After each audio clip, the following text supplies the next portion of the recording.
saw her sketching sculptures at the British Museum.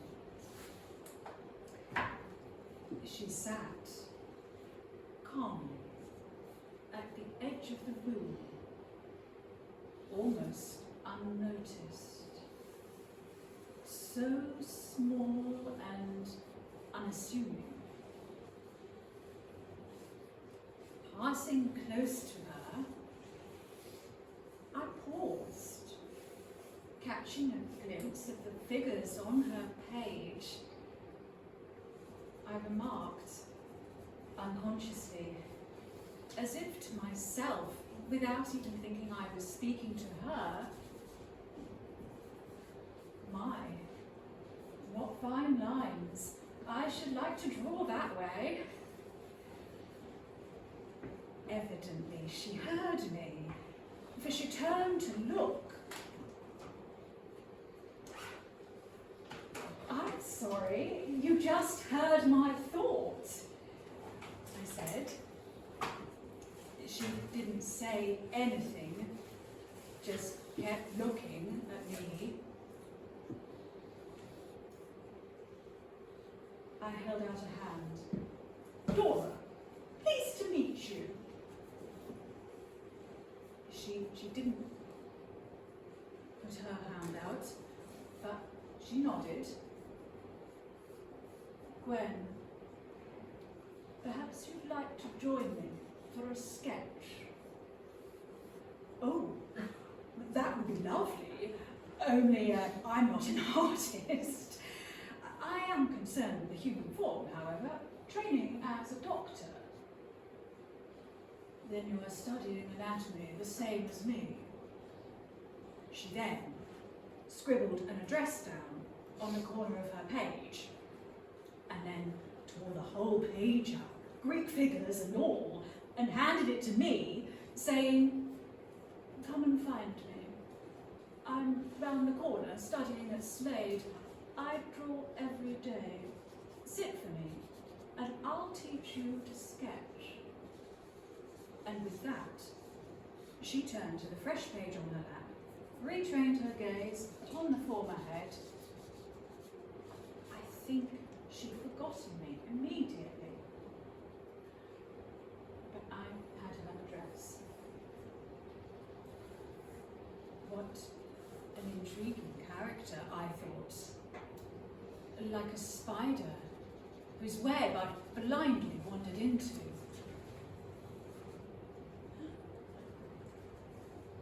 A few weeks later, there was a reading week, and one afternoon, I took the page with her address and went in search of Gwen.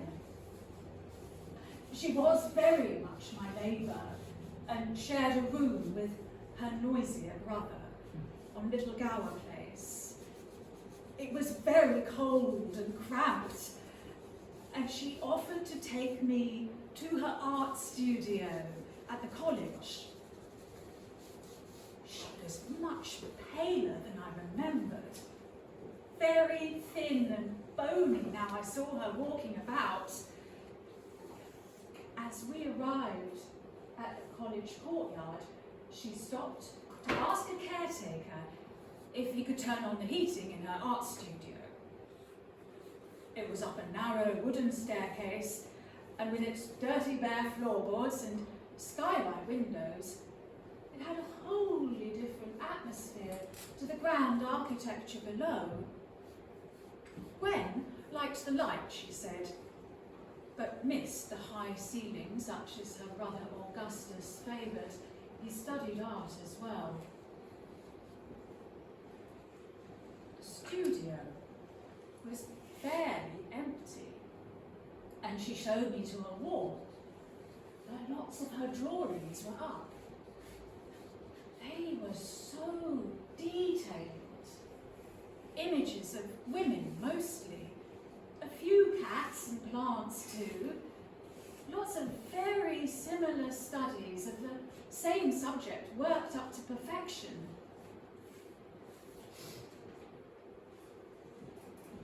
She stood back as I went went up to admire each drawing. I felt as if I were in a church, perhaps sensing the trance-like, almost mystical quality she must employ to create each piece.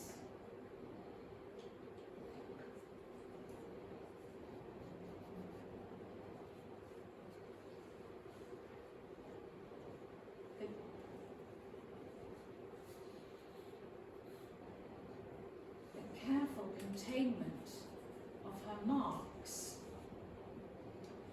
nothing exaggerated or excessive, belonged so perfectly to her precise demeanour.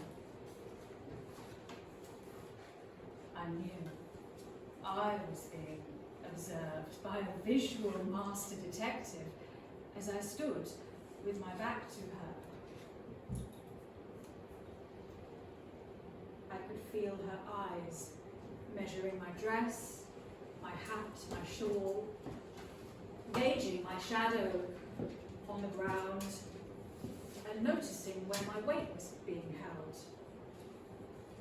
I didn't want to move a muscle while I could feel her attention on me, not wanting to disturb her concentration.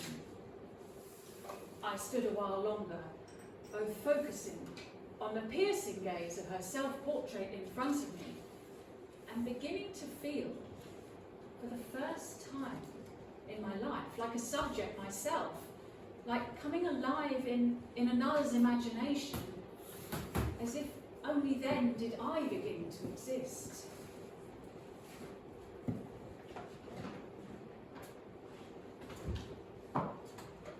Her presence felt unlike anyone I'd ever met before. I felt an intensity, a great rawness from her, and there was no room for small talk.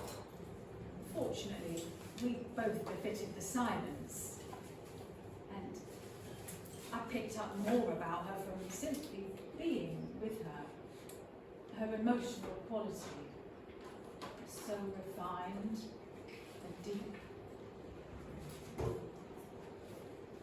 There was no need for the usual dance of getting to know you niceness. She was almost not of the everyday world, almost not belonging right there in London, in that eccentric milieu with famous brother, but caught there all the same.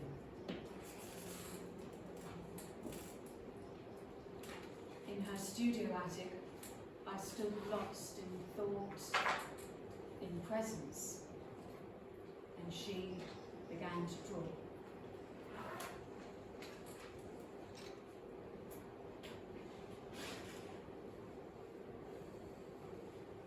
And so, with few words, our new friendship was born.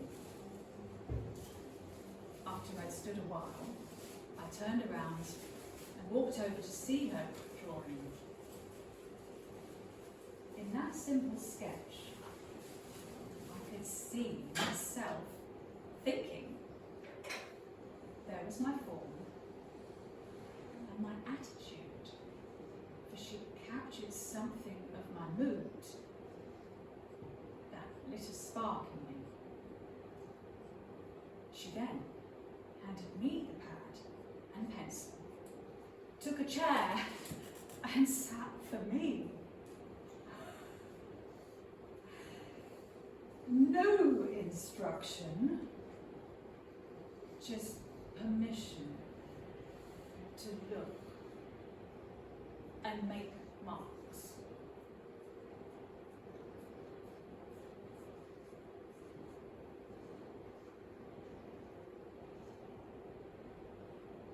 I felt strangely free, away from being tested for my knowledge, or having to be anything correctly the way life always seems to demand. Looking after others, helping the needy, being virtuous, keeping aware of important developments. I just lost myself in her fine frame.